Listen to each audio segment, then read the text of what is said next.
Le film du jour nous parle d'un monument historique qui laisse rêveur Donald Trump. Car oui, aujourd'hui nous parlons de la Grande Muraille en 180 secondes. Réalisé par Zhang Yimou et sorti le 11 janvier 2017, La Grande Muraille c'est l'histoire de William et Perrault, deux brigands à la recherche de la poudre noire, qui se retrouvent entraînés dans un conflit entre l'armée sans nom qui défend la muraille de Chine contre des créatures monstrueuses.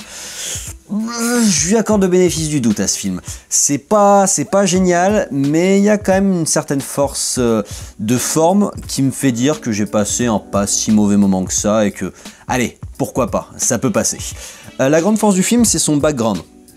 Tout ce qui est forme en fait. C'est empreint d'une imagerie du cinéma asiatique qui est bienvenue pour nous, spectateurs occidentaux qui ne sommes pas forcément habitués à ça, et j'ai plutôt kiffé parce qu'il y a une véritable attention au graphisme, que ce soit en termes de décor, c'est plutôt joli même s'il y a quelques effets cheapos, notamment sur cette ouverture sur la muraille de Chine.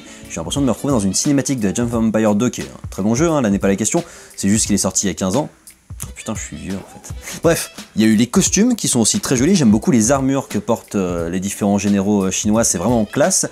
Et puis on a une vraie chorégraphie de combat gracieuse, classieuse, même j'ai envie de dire, je peux dire beaucoup de synonymes comme ça. Je trouve que ça fonctionne pas mal. Il y a un côté très Cirque du Soleil Levant, mais c'est très réussi parce que c'est très joli, parce que c'est très gracieux, parce que c'est très bien effectué. Les généraux sont en plus charismatiques alors qu'on les voit assez peu de temps à l'écran.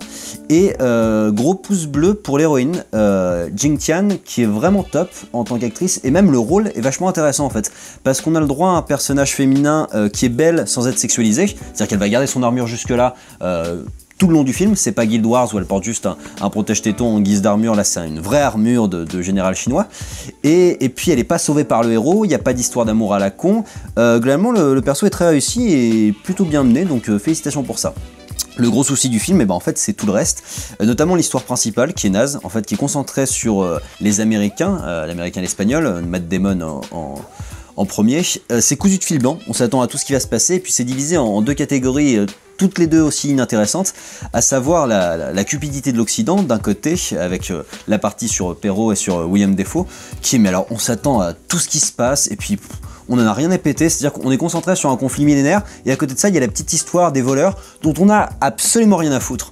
Et parallèlement, donc, Matt Damon essaye de racheter sa conduite d'américain connard, en devenant le héros de cette grande muraille, en essayant de sauver la Chine des créatures monstrueuses, et pareil, c'est assez grossier. Alors déjà, le premier souci, c'est que moi je trouve que Matt Damon est dépourvu de charisme, donc du coup on a du mal à s'attacher à lui parce qu'il fait un peu tout le temps la même tronche, et puis ça n'a pas la finesse d'un dernier samouraï où là c'était vraiment bien abordé.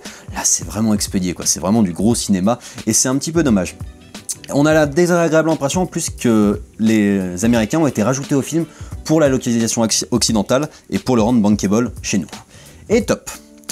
Voilà, j'espère que ce film vous a plu. Alors c'est pas fantastique, c'est assez moyen, mais ça se laisse voir en tant que gros blockbuster, parce qu'on n'a pas forcément l'habitude de voir ça sur l'imagerie chinoise, donc pour ça c'est quand même un pouce bleu.